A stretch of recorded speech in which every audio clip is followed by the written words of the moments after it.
Are you ready to become awesomer? Hello everyone, this is Umar Hamid, your host, and welcome to the No Limit Selling Podcast, where industry leaders share their tips, strategies, and advice on how to make you better, stronger, faster. Get ready for another episode.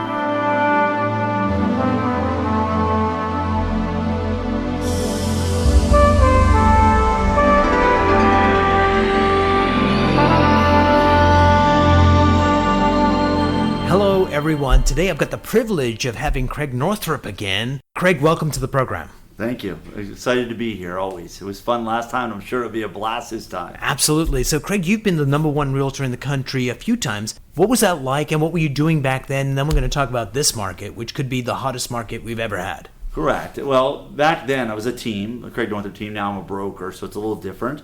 But it was a team. It wasn't me that was number one in the nation. It was us. And I say that with passion because to do a team, I think we got up to about 100 team members at the time. Nice. On the third time, we were the number one in the nation. I think, and so really it takes a lot of cooperation, a lot of adapting. I call it adapting and working with people. Leadership. I say team by. People say they're a team. Well, it's either team by name or team by nature. And nature means natural born talent to be a leader. Yes. Right. We talk about that. Leadership is. I consider first leadership. Number one principle is lead by example. Don't ask others what you won't do with yourself. I mean, if I'm going to ask them to do open houses, I better do open houses. If I'm going to ask them to go do certain projects or do home inspections or whatever, I better do it first. And I think that's sort of one of my keys that with, again, complimenting my wife who sort of handled it. We were partners in this but as we were growing. But ideally, the key is I always wanted to put myself out there first and then guide and teach through that. And I think that was a key to leadership. So how transparent were you in terms of, I'm sure there were things that you did really well and there were certain areas that you were not as well. Did you talk about those or did you hide it? I never hid it. I was very honest because I really didn't want to waste a lot of time to get where I wanted to go. And if you're going to do it anyway, why not be the best? So when we first started a team, my wife and I in 2000, we knew we were going to be the best. And the reason is because you have to have a vision, you have to have a goal, and you have to have all the drive to do that. And so I realized I'm not good at paperwork, right? So that's why I have client care coordinators. I'm not really good at staging. I don't have the tolerance or patience to know what color wallpaper there is. My wife has that ability. I don't. But so we started a staging department, right? Home marketing consultants.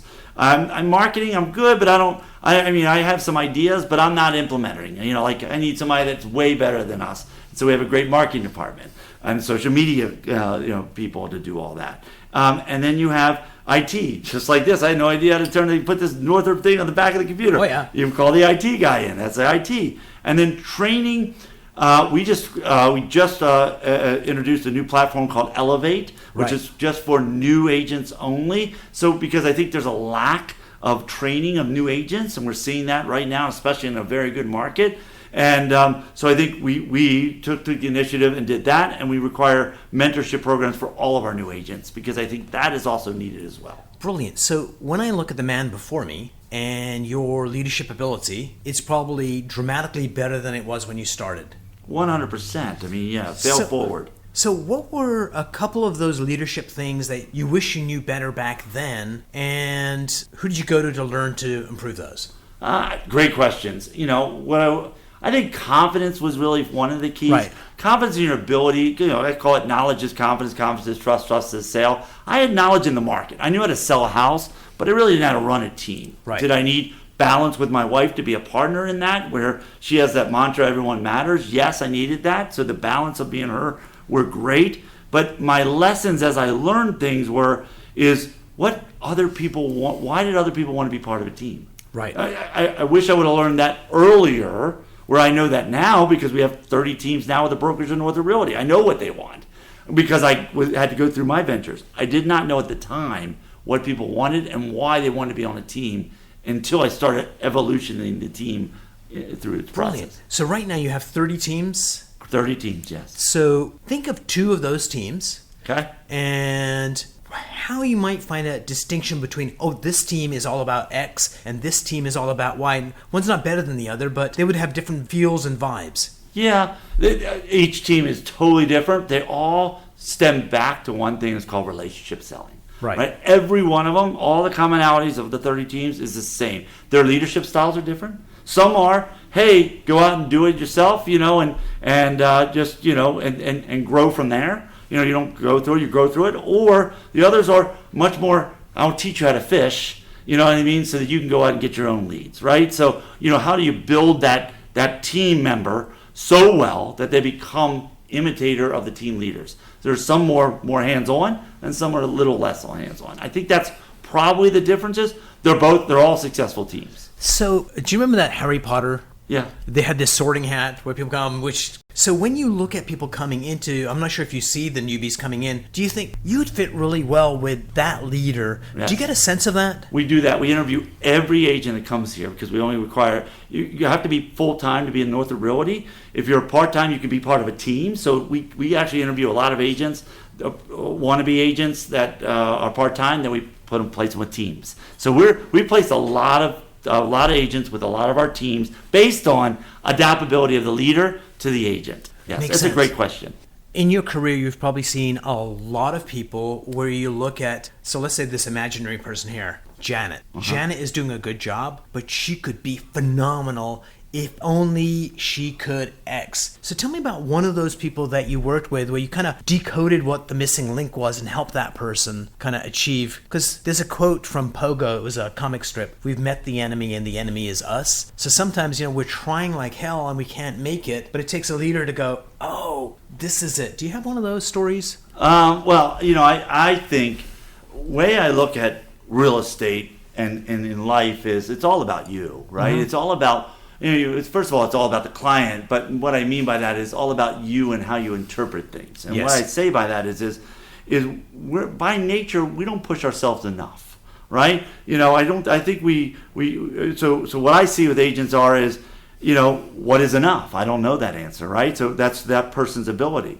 The push and accountability. And accountability is, don't blame, complain, things like that. Focus on yourself. What I learn from everything, I don't lose, I learn. And what can I do better in the next situation? I think our business is so rejection oriented that they lose confidence in the next deal because they bring their bad experience from the last deal to the new deal. And then what happens is naturally that client that they're in front of, they feel it. Yes, they feel it. Exactly. Interesting. So we are at a white hot real estate market. White hot. Ever had white hot? I'm not sure. It sounds interesting. What's white hot, right? Sounds really hot. Oh, yeah. It's like when you get metal and it just starts glowing. Yes. So when they were inventing the light bulb, the old Edison, he tried so many because it got so hot that it burnt and it fizzled out. You know how many times you tried it? 1,000 times, actually, I heard. I think it's more like a really cool story. I'm not sure what the real number, even if it was like 100, it's really impressive. So here's the question. Right now it's a hot market. Everybody's doing well. But it's going to change at some point in the future. So what are the activities? What's the mindset people need to really have a discipline on so when the market does go south, that those people still do well, whereas the ones that were just going along for the ride sometimes get out of the business? Well, again, this business is challenging. Yes, it's a great time. So let's start with your first point, right? It's the second best market I've ever seen in my career. I've been doing this 35 years. 2005 was certainly the best. But that had its own issues. The issues were, no-doc loans actually could hurt us, and appraisers would appraise, whatever value it was. There wasn't really a kind of defined mechanism at the time. That really hurt us. I sat with sellers, they couldn't even afford their own homes, right? That was not scalable. This new market is very scalable. So do I think it will adjust after the election? Election's a good example, right? In less than a little over 30 plus days, we're going to have, could be whatever the presidency happens, can affect our market. Up till then, traditionally, year after year, every 4 years, interest rates are always low. Economy always tends to be strong. Everything there. So the urgency is what I first urge all agents. Take advantage of the market while it's here. Don't allow your opportunity or your advice to that seller not be of urgency. Right? Because you don't know what 6 months is going to look like. And the last thing you want to do is give somebody advice to wait, and then they miss. And you can't get a Super Bowl game back. Yes. And what I say that is my advertisers come to me and they said, and I'm upset when my commercial didn't run exactly where I wanted it in the Super Bowl. And they said, well, we'll run it somewhere else. I said, you can't get it back. See, you're not going to get this market back. I think you have a solid 30 days called Rocktober. Yeah. October 1st called Rocktober. It will be the number best month in most agents' history, along with the market's history. It's incredible. Everything's lining up. People want to know where they want to quarantine next. People are looking at specific things. They've lived in their house in the last 6 months more than they lived in the last 6 years. Yep. And so they're noticing what it is to look like. Pools are up 150%. Backyards are up a lot because people are spending more time at home. So, and the nice part about our facility of that is we fuel the economy. What happens? 6 months later, after you buy a house, you buy a new car. You're fixing it up. So all the trades are, all the mechanicals, all the different things, fuel from us. And if our market is doing well, it helps a lot. Everybody's doing well, yes. Yeah. As you move forward, what do you need to, like brokerages come and go, and the ones that stay on the top and stay anchored to their values. So, what are the values of your brokerage? And as you grow, how do you maintain that level of integrity and living true to what's written on the wall? Because a lot of places you go, they've got stuff written on the wall. We're here for value and integrity. And frankly, this is for the camera. A lot of it is kind of like they don't live up to it. So how do you ensure that you guys walk your talk? Because when you have more and more agents, it's an effort to make sure that happens. So what are you doing to make sure everybody lives by the code and you get the culture you want? Well, I think that's a phenomenal question. I think you demand more. I think you need to demand a certain consistency of professionalism. I think you need to train them more. I think the agents that want to be better are here. The ones that don't, or maybe just, not saying they don't want to be better, but ideally don't want to be pushed, let's say, right? They're comfortable, right? I call them, we do a class called Out of Comfort Zone. I see a lot of agents that start in that class, and when they come out of that class, they're doing more business than they ever have because they got outside of their comfort zone. We get comfortable. We just do. And so what happens with our brokerage is, first of all, we're very much agent focused, right? What's best for the agent? How do we train the agent better? And then what's best for our clients? Because if you can't do it for yourself, like be on time, return calls, the different things, you're not going to do it for the client. So if you're not agent focused first of how to make them best possible, then you're not going to get it best for the client. And that's why in our brokerage, we're number one in the nation for 5-star Zillow reviews in the nation. So we believe in great customer service before the sale, during the sale, and after the sale. And we're very passionate about that. So if for some reason one of our agents are not professional or something like that, we have such strong leadership that we know about it right away and we correct it. Nice. And I think that's the answer. We're much more hands-on. We're able to do that. I mean, I always use this statement when I own a video store. You can check, I never wanted to get so big where I couldn't turn the lights off and check the inventory. Right? It's the same thing. I know every agent by name. I know their abilities. And I say we know their agents by name. And we know what their abilities are, their strengths, and we want to feed their strengths. And we want to make sure that each of the areas they service, they know it better than the consumer. So they should know and live and learn and be that real estate resource. And that makes you powerful already because that gives you the confidence to sell your area. And I think that's it, and being full-time, right? To me, this business is not a part-time business. You can do it. But I think in order to really be successful in this business, especially right now, you have to be an all-the-time agent. See, somebody asked me this. They go, man, she goes, a lady had asked me, she goes, Creig, are you a full-time agent? I said, no, ma'am, I'm an all-the-time agent. Big difference. Why? Because I'm always available for my clients. They need something, it's their priority, we make it happen. And that's, again, lead by example. The leadership has to be the leaders in doing that. Response times, vision, all of that great stuff rolls right down to your agents. So that leadership, what I don't like seeing is when leadership checks out. Right. And lets them just run amok. And I think that's part of what brokerage models fail eventually because there's no training, there's no leadership, and they just say good luck.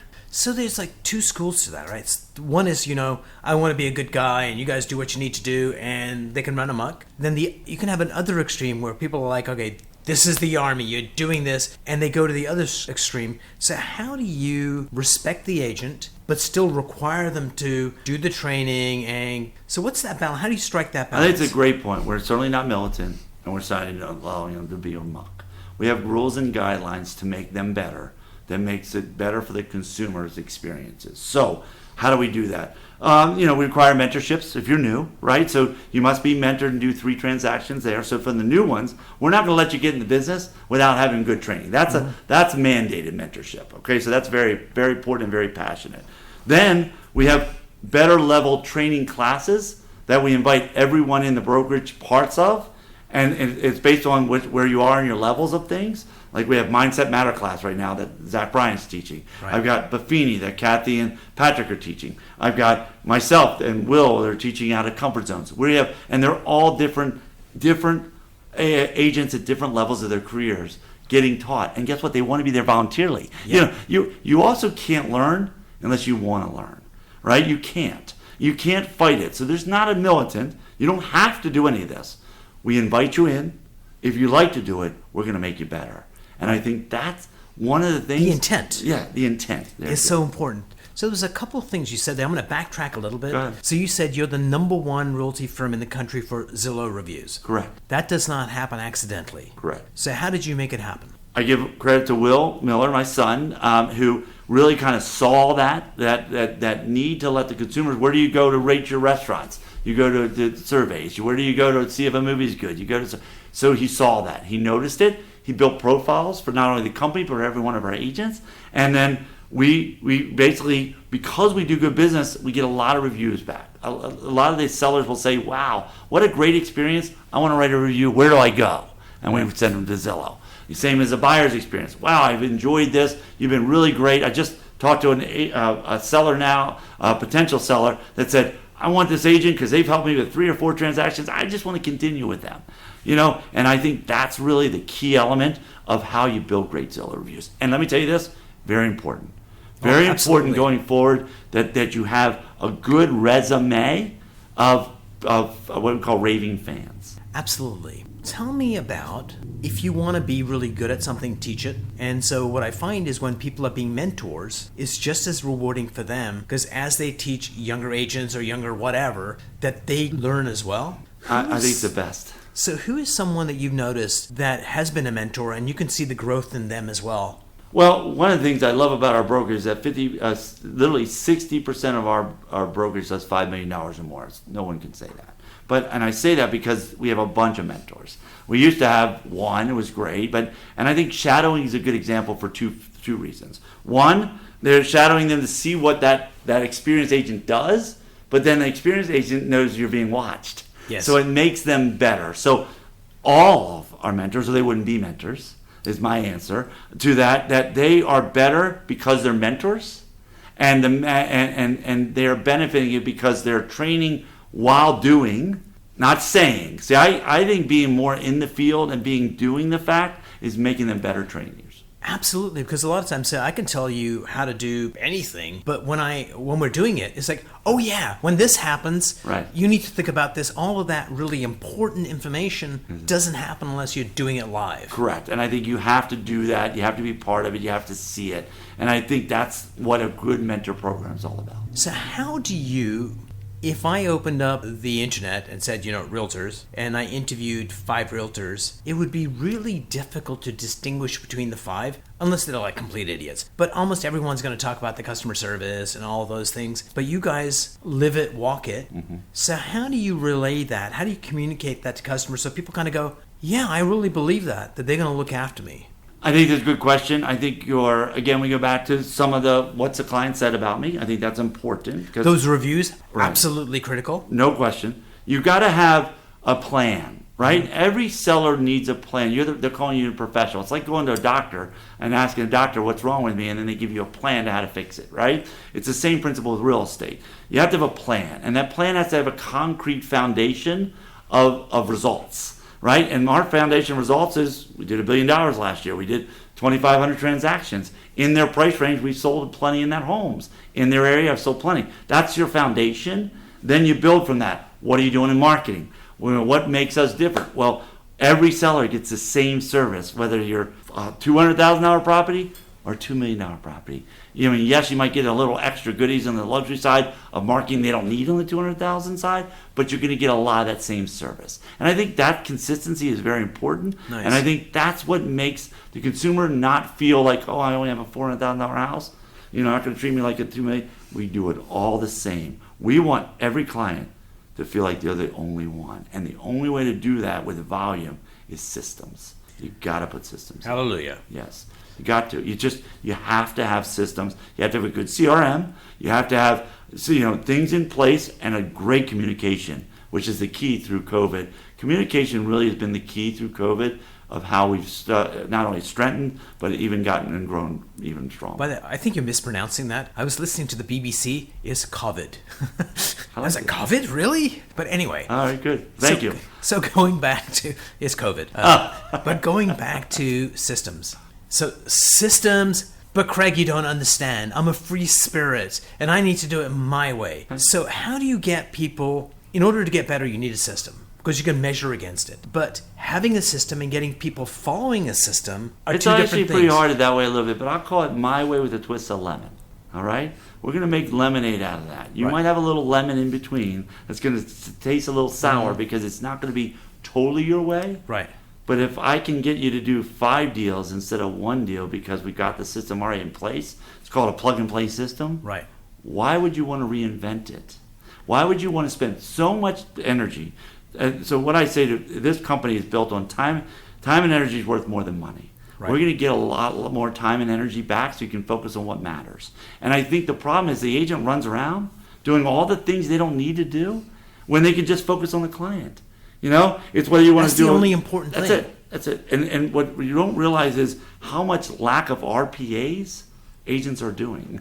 Right. They're busy, but what's busy? Show me the results. We'll show you the results. You give us a listing, we're going to have it out that week. We're going to have everything done from the Manaports to the floor plans to the staging to everything's done. It's magic. Why would you not? Today I did a blog post. It was my mentor, Wolf Rinke, Dr. Wolf Rinke, a long time ago said, Umar, I want you to get a 3x5 card, put it next to your monitor, and I want you to write down number 1. Is this activity I'm about to do, will it make me money or not? I like it. Number 2, will this strengthen the relationship so it leads to money? And number 3, delegate it or kill it. Because we get so caught up in busy work that the most important thing that you've described in our conversation and the previous one is our relationship with the customers. No question. How do we make them feel important and get them?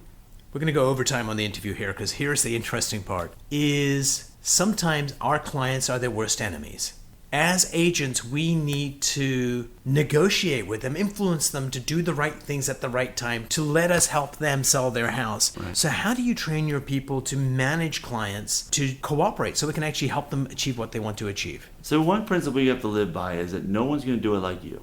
Yes. Right? So if somebody can do it 70% of the way you do it, yes, or the system's built to do it 70% of the way you could do it, then let it go. Let somebody else handle. Oh, so that's there. But what I'm saying is, so let's say you're my customer. You've got a house and it's the best house ever in the world. And I'm saying, hey, we need to clean it up. We need to do a few of these things. You need to do this to help me sell the house. I'm not doing any of that. You know why? I put a mechanism in place, systems. Oh, so you got systems that HMC that talk does to the homeowner to make them talk do it. About that. That's better. Why wouldn't you have an expert do that? I'm not. I don't know what that wallpaper should look like. Brilliant. Right?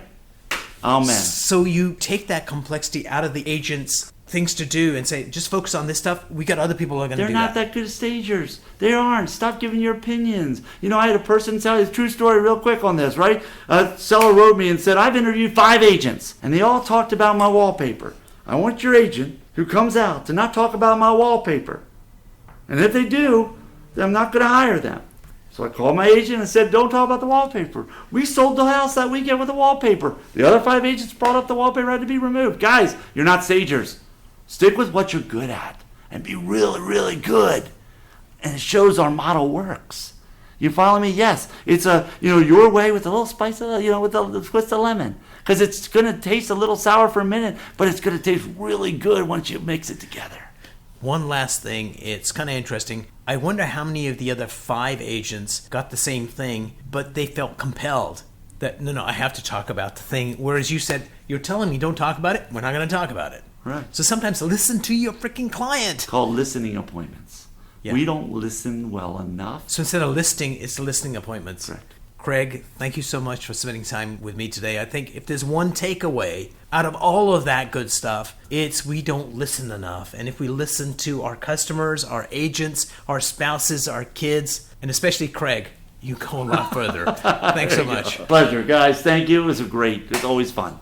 Thanks.